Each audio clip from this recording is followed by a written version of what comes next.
a revisar algunos elementos, mejor dicho, los elementos propios para el, el estudio, la transcripción paleográfica de documentos hispanoamericanos, ¿no?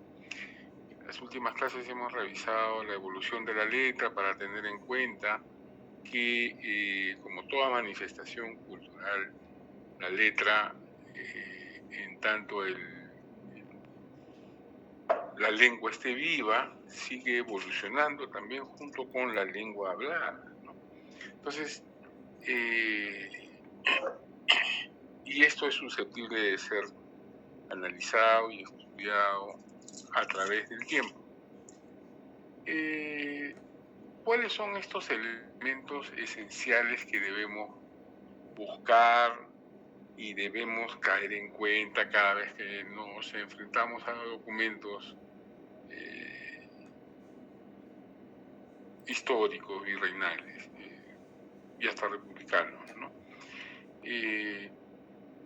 Yo sé que no han tenido tiempo de revisarlo, pues está muy bien, lo vamos a hacer en clase, pero ya todos tienen las láminas para ir aterrizando la teoría, ¿no? Entonces, sería conveniente ahora empezar a revisar cuáles son estos elementos. Entonces, en primer lugar, tenemos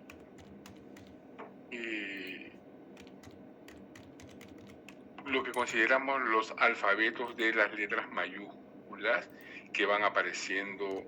Todo esto tiene un sentido, ¿no? Voy a ir explicándoles paso a paso. Los alfabetos de las letras mayúsculas que van a ir apareciendo en los documentos que revisamos, pues son variados, son diversos. No hay una plantilla, ¿no?, que sirva como referente para todos los siglos, ¿no? Cada periodo tiene sus propias formas de escribir sus mayúsculas. Lo mismo sucede con las minúsculas. Entonces, uno de nuestros objetivos es ir armando estos alfabetos. Nosotros trabajamos sobre la base de alfabetos elaborados en Europa, pero no así en Hispanoamérica, ¿no? Aunque hay algunos intentos, pero sería bueno que cada uno vaya preparando, en primer lugar, identificando las letras mayúsculas y luego apuntando, haciendo un listado de las variantes de la A, las variantes de la B, y así sucesivamente con todo el abecedario, ¿no? Lo mismo para las letras minúsculas. ¿Por qué le digo? Porque esto nos va a ayudar a desarrollar técnicas de reconocimiento de letras, ¿no? Vamos a ver ahora mismo cuáles son las particularidades de estas. Entonces, con los alfabetos de minúsculas también sucede lo mismo y son más abundantes aún. En algún momento les he referido que en un documento pueden haber 2, 3 y hasta 4 formas de escribir una sola letra, lo cual nos puede causar confusión. No hay reglas, señores, entonces tenemos que aprender a identificarla. ¿Ya?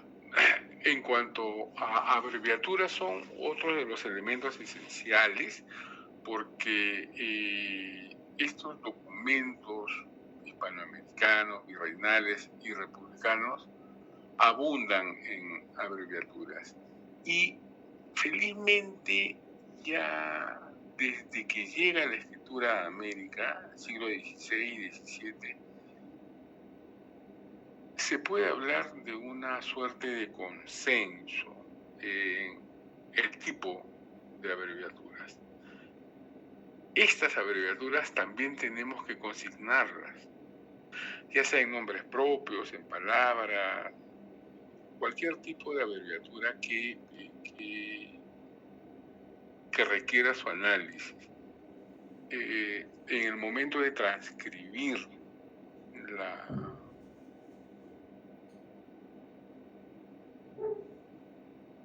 tiene que desarrollar completamente, ¿no? No se transcribe de manera abreviada. Por ejemplo, un caso muy elemental, muy fácil, doctor, ¿no? DR, doctor Don, DR es doctor y DN Don. En el momento que yo tengo que transcribir esas abreviaturas, las tengo que desarrollar, escribir tal y como suenan.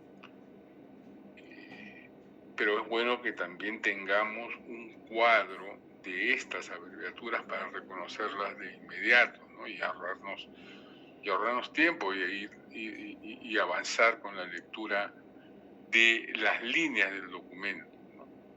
En relación a las ortografías nos vamos a detener un poco más porque hay una serie de aspectos que tenemos que ir dándonos cuenta en la medida que avancemos con nuestras prácticas, ¿no? En el caso de la numeración puede aparecer indistintamente números romanos como números arábigos, así los signos diversos que caracterizan a tal o cual escribano, que sirven para rellenar o completar espacios en blanco de los documentos y evitar posibles manipulaciones a posteriori, ¿no? Los signos son grafías distintas a las letras, a las palabras. Son grafías que aparecen en cualquier parte del documento, al final, en el margen. Vamos a ir refiriendo eso también. Y finalmente, hay unas normas de transcripción, unas normas aceptadas universalmente para transcribir documentos respetando ciertas pautas.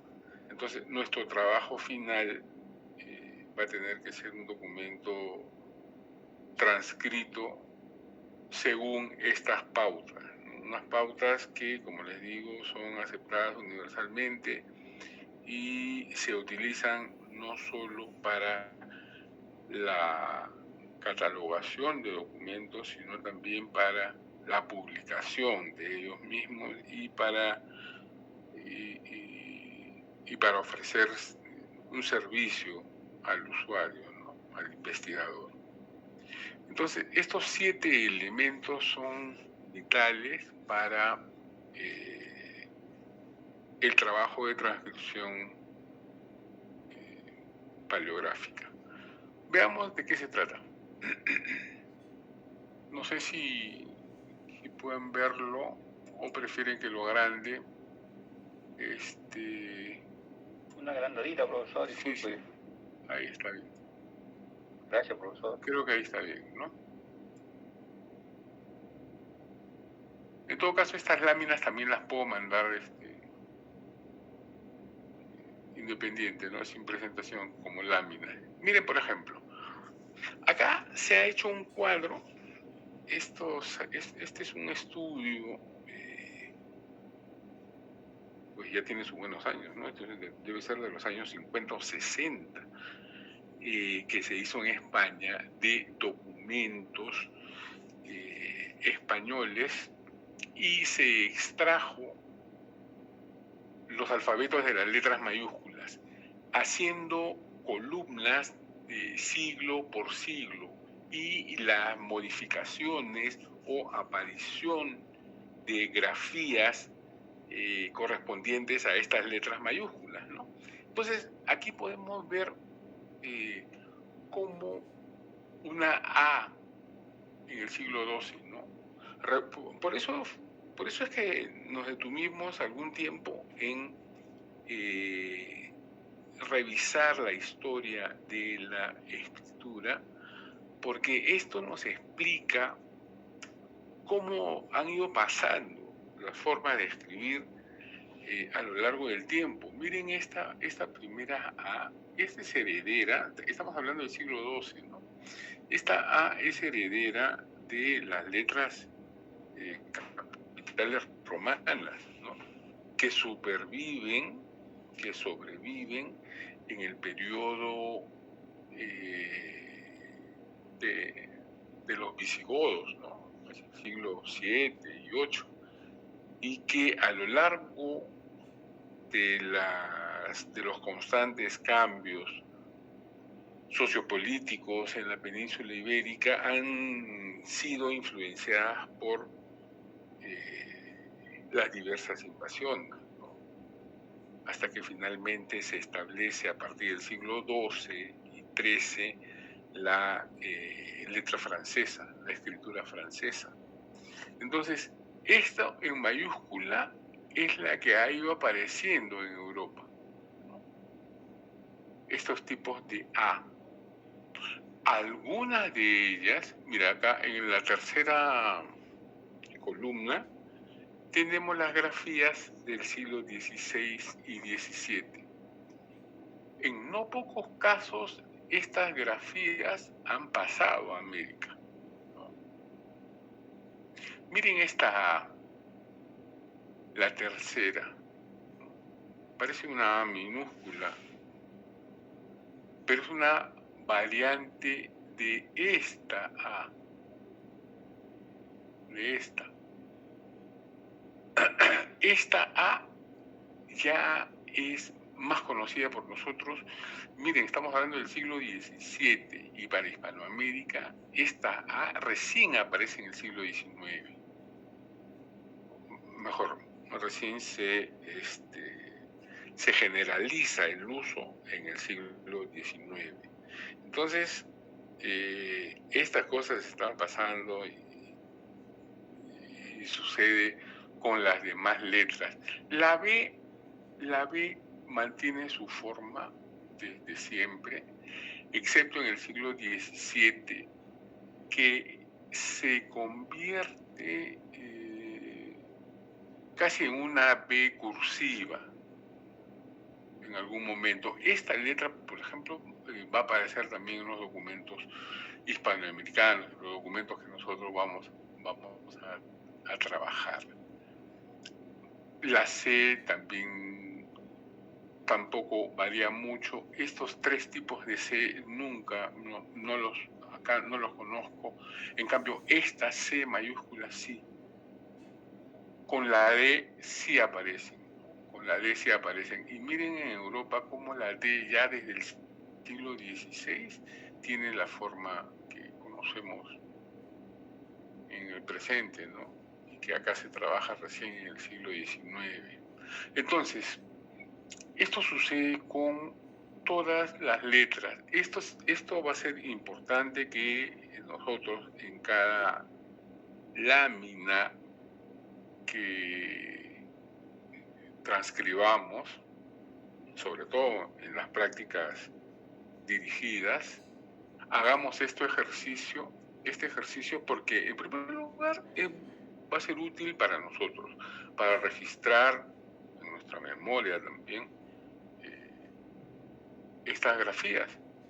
Y en el caso de tener problemas con otros documentos, pues podemos recurrir a una suerte de base de datos, ¿no? Que es esto. Entonces, hay una buena dosis de letras que están pasando a nosotros. Se los pongo para que tengan como ejemplo, para modelo, ¿no? De cómo podríamos hacer nosotros nuestros alfabetos. Deténganse un rato en la J. La J en algunos casos hace las veces de I, ¿no? Por eso es que la forma se asemeja bastante. puede causar confusiones, a veces con una S, con una Z, como estas dos que están en la tercera columna, ¿no? Como un 3, como una I latina. Entonces, estas letras se van a identificar también por el contexto. La letra L, aparece un 2. Nosotros en Hispanoamérica también tenemos este tipo de L mayúscula y este tipo de L que parece S. En algún momento con la M no hay problema, la N tampoco. La O sí, la O a veces parece una C. La P en algún momento nos va a parecer Y, se va a confundir con la Y. Y en algunos casos como este con la X, cuando se una el trazo de la X va a aparecer esto. ¿Ya? La Q con el 2. La Q con el 2 se puede confundir bastante, ¿no? Y la R, vayan grabándose este tipo de R que es como una A invertida. Esto aparece con bastante frecuencia.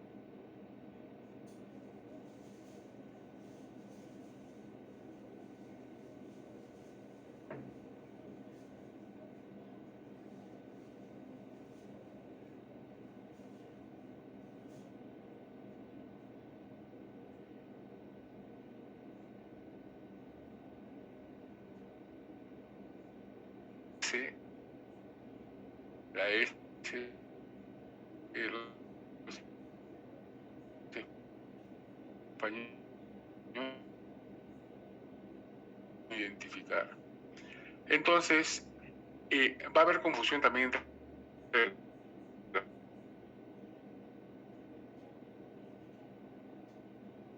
una confusión en algún momento. La Z con la R minúscula también puede traernos a confusión. Sí. Dígame. Profesor, disculpe, no sé si podría volver a repetir la última parte, es que su internet estaba que se le iba y se le entrecortaba. Ah, a mí ya, espérate. ¿Dónde me quedé? En la parte... Profesor, cuando empezó a explicar sobre la A y la R invertida. A partir de ahí se le empezó a entrecortar. Okay. Yo también pensé que era mi internet, pero creo que era el de usted. Gracias. Ah, soy yo. Ok, disculpen. Entonces, les decía que la Q tiene, va a haber confusiones entre la Q mayúscula y el 2, ¿no? Pero todas estas cosas se van a ir descifrando por el contexto también. Les decía que la R, vayan grabándose esta R, que es como una A invertida, ¿no?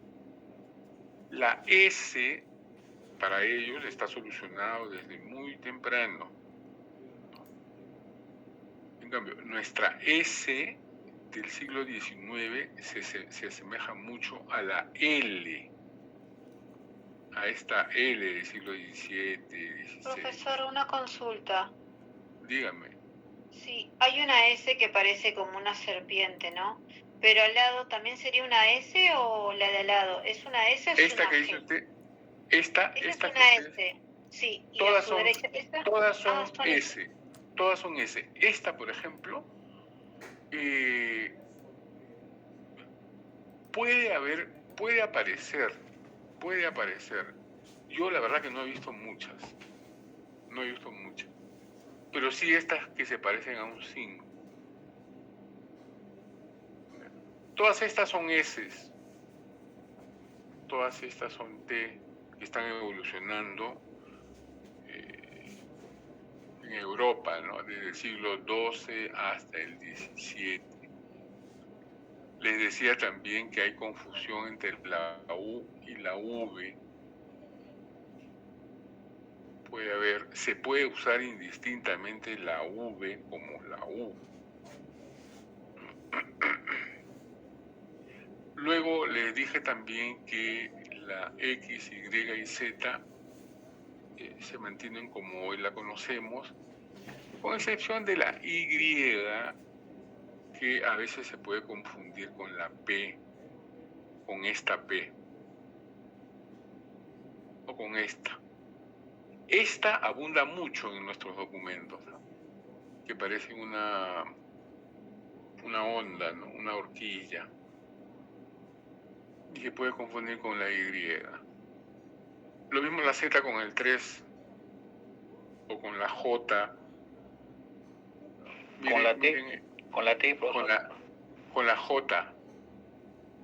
Miren esta Z, parece un 3 y también una J que la vamos a ver ahora.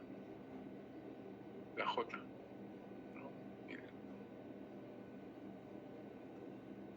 Entonces hay que estar atentos a estas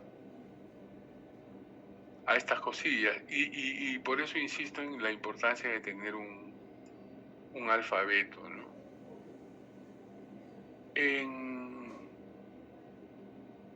Con las letras minúsculas sucede lo mismo, pero por supuesto que hay mayor complicación, ¿no? A ver, vamos a agrandar un poco más esto, ¿ya?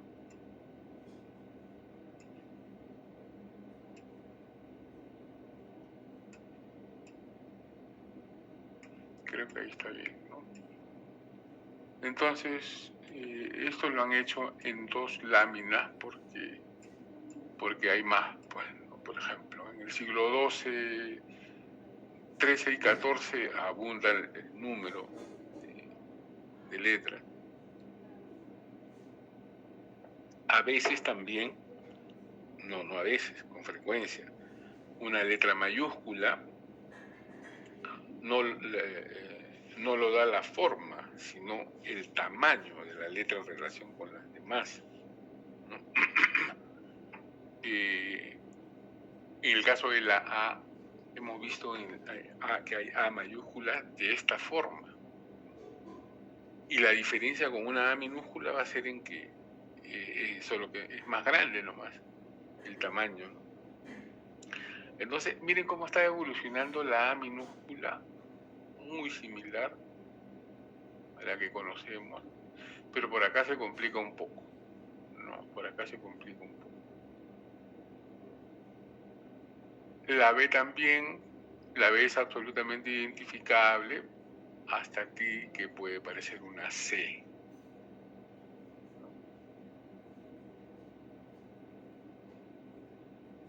Y... Profe, pero... Dígame. Sí, Natalia, yo veo que en vez de evolucionar en cierta forma, ¿no? Debería de mejorarse y ser más entendible, es como que se hace menos entendible. Bueno, lo que pasa es que recordemos la historia de la escritura en España, ¿no? Que tiene varios cambios, ¿no? Tiene varios cambios hasta que veamos que en el siglo XVII y XVIII, ahorita, ¿no? Ahora ya, miren. Por ejemplo, la A, B y C.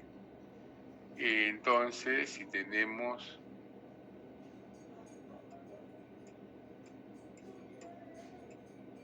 en el siglo XV, XVI y XVII, ya tenemos una... Ahí, esto es la bastardilla, ¿no? Esa es la que se conoce como bastardía y que la que se mantiene hasta durante el siglo XVII y XVIII, sin mayor alteración. Entonces, lo que estamos viendo en las columnas anteriores es la evolución de estas letras con todos sus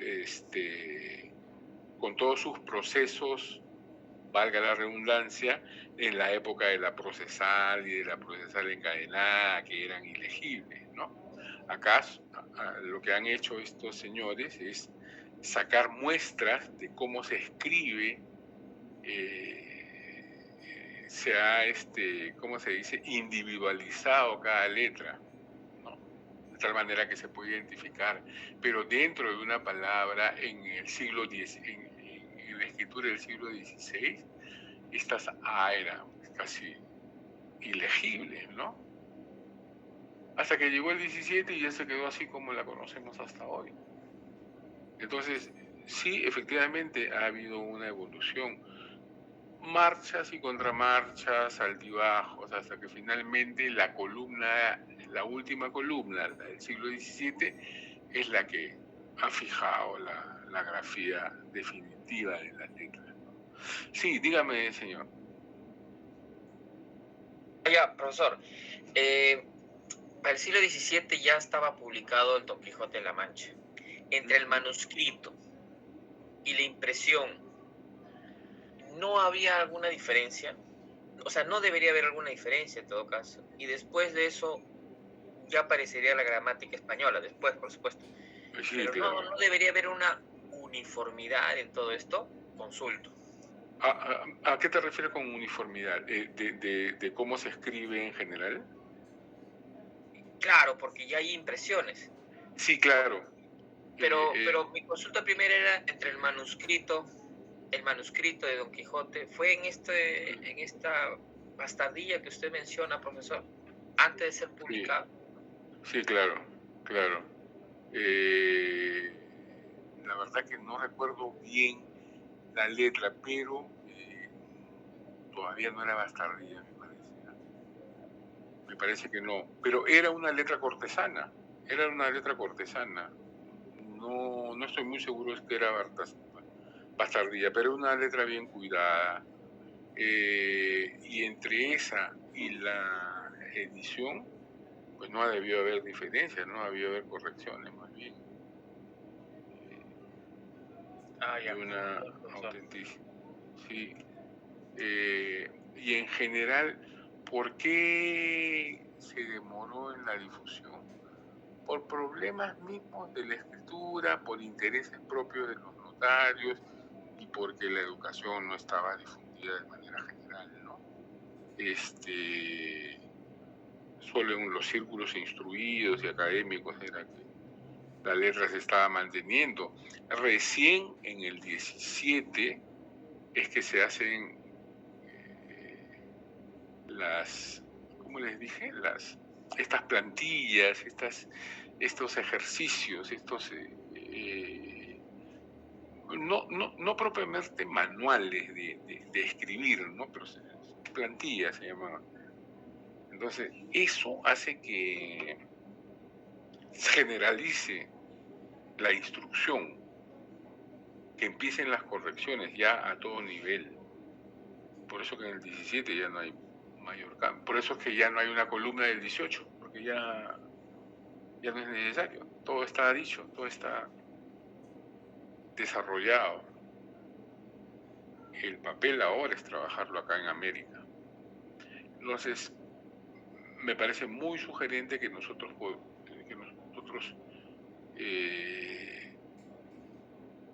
hagamos una tarea de este tipo, ¿no? Con los documentos. Bueno, no vamos a revisar unos 15 o 20 documentos, pues, pero de lo que hagamos se puede hacer tranquilamente unos alfabetos discretos, pero es un ensayo, un ejercicio productivo para nosotros mismos, ¿no? Entonces, amigo, esa es la evolución. Y así van apareciendo una serie de letras que se mantienen hasta nosotros, ¿no? Miremos solamente la columna del siglo XVII, ¿no?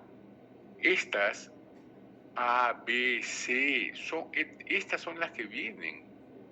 Estas D, que aquí porque están aisladas son reconocibles, ¿no? Pero en un contexto mayor podemos llegar a complicarnos un poco.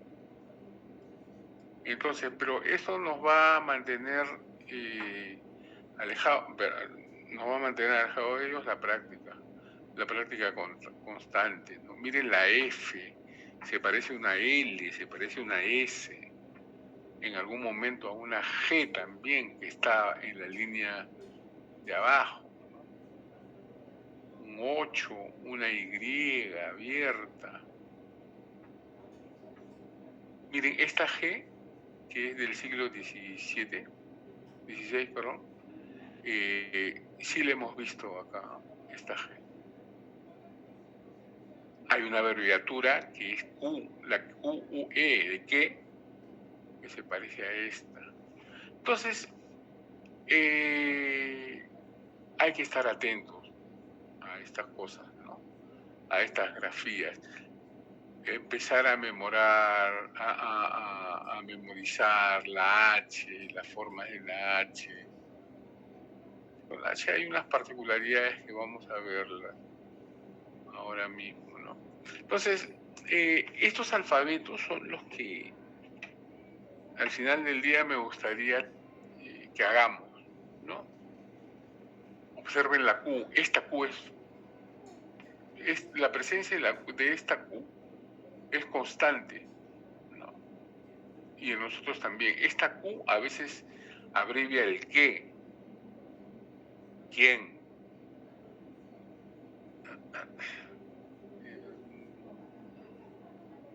Bueno, esto a vuelo de pájaro es lo que se puede ver.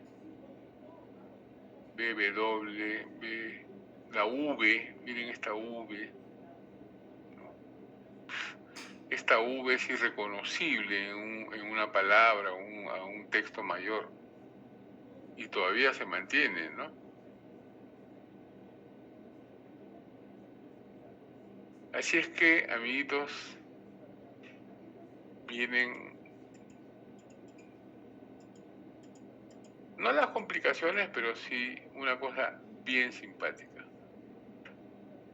¿Tienen alguna pregunta? Miren, vamos a ver acá ahora. Todas estas cosas las vamos a aplicar cuando empecemos a leer, a transcribir estos documentos, ¿no? Las abreviaturas.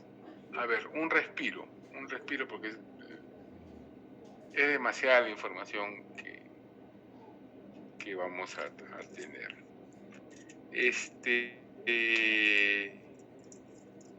Hoy sí, ya tienen todas las láminas que le pasé, ¿no? Anchelia. Sí, profesor, ya les mandé por el grupo. Sí, muchas gracias. Sobre esas láminas vamos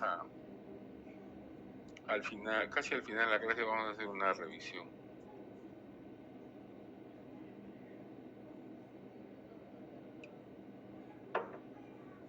Entonces, por favor, les ruego que me avisen cuando haya interrupción de mi internet, ya no sé qué está pasando. Entonces, este puede ser un curso bien dinámico, bien simpático, la vamos a pasar bien, nos vamos a reír un poco de la forma de leer un documento del siglo, mire, vamos a empezar con el siglo XIX, ¿verdad? El primer tercio del siglo XIX, se supone que está bastante cerca a nosotros y que la escritura no debería variar mucho, sin embargo va a causar ciertas complicaciones. Donde vamos a tener estas complicaciones son, o uno de los elementos son las abreviaturas. Las abreviaturas que también vamos a hacer nuestro inventario y tienen estas clasificaciones por siglas que abundan, son bastante frecuentes, por apócope. Vamos luego a ver, acá está. Estas son todas las posibilidades que pueden aparecer, ¿ya? Por apócope, que son supresiones de sílabas, lo mismo las síncopas, por letras sobrepuestas que son más fáciles de identificar, algunos signos especiales, letras entrelazadas, encajadas, conjuntas y letras numerales. Estas, digamos, son las 7 clasificaciones en las que podemos reducir las abreviaturas que aparecen en este tipo de documentos. Y en general, ¿no? Por ejemplo, en primer lugar, las abreviaturas por sigla es cuando se reemplaza un vocablo por una sola letra. Esto lo sabemos todos. Pero ¿qué es lo particular que nosotros vamos a tener? Claro, el idioma tiene un sistema de abreviar y tal, pero este sistema de abreviar que conocemos se cumple para los documentos virreinales y republicanos, en el caso del Perú, no necesariamente.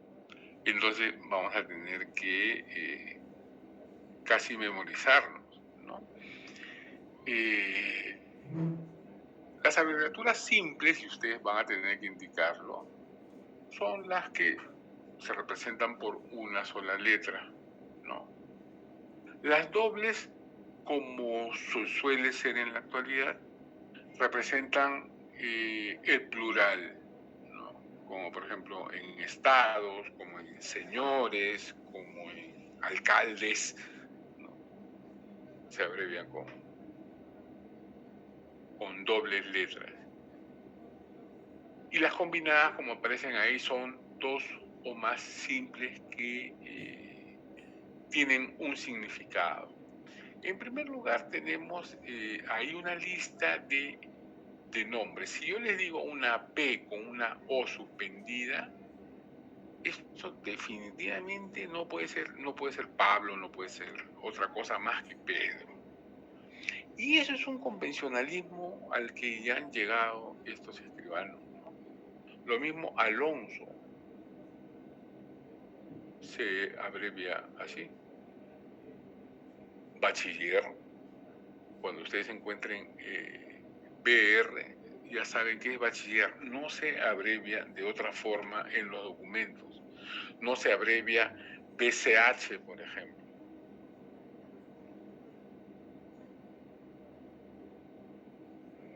Doctor, hay los casos que le mencioné hace un instante, ¿no? Doctor, don, Juan. ¿Por qué Juan se abrevia con J y con la O suspendida? Porque se escribía Joan, ¿no? Joan, se abrevia así.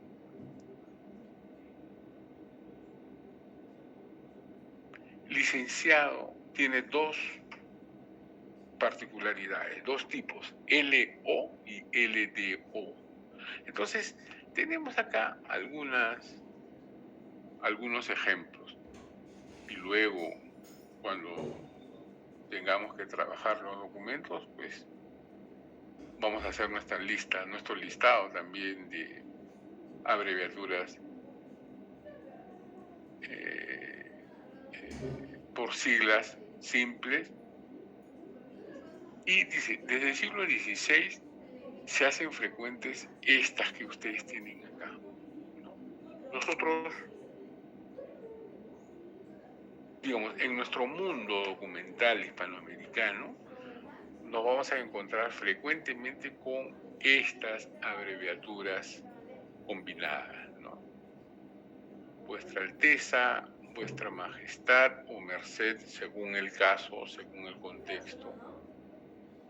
Señoría, Excelencia, Muy Poderoso Señor, Sacra Católica Real Majestad, y que besa sus manos. A veces dice que besa sus pies y manos, o sea, UBSPM. Pero normalmente dice que besa, eso es una forma de despedirse, ¿no? El señor Fernando López, que besa sus manos. ¿Ya? Entonces, estas son, digamos, las más frecuentes dobles, ¿no? Tenemos break a las 8:15, me parece. Sí, profesor, en 2 minutos hasta 8:25. Ok, muy amable. Entonces, todo es cuestión de memorizar. Acá no hay ciencia, acá no hay... Todo es cuestión de aprender y, sobre todo, de tener un registro, un cuadro de notas, ¿no? En la medida que... Yo sé que todo esto son novedades, quizá, para ustedes, pero van a aparecer muchas más novedades. Entonces, es bueno que tengan un cuadrito de notas para que vayan anotando estas abreviaturas. El segundo tipo de abreviaturas es por apócope. Aparece con bastante frecuencia, pero en textos en latín. No es para el caso nuestro, pero es importante que lo tengan, ¿no? Que lo sepan. Dice, se suprime las letras del final indicado por algún signo, y este signo puede ser una raya oblicua o recta sobre la palabra, ¿no? Por ejemplo, abas es abad, ¿no? Y se abrevia así, A con doble B, y para indicar que está abreviado, sobre esta palabra se coloca una raya, recta u oblicua. ¿Listo? Nos quedamos ahí y regresamos en 10 minutos, señores. Gracias.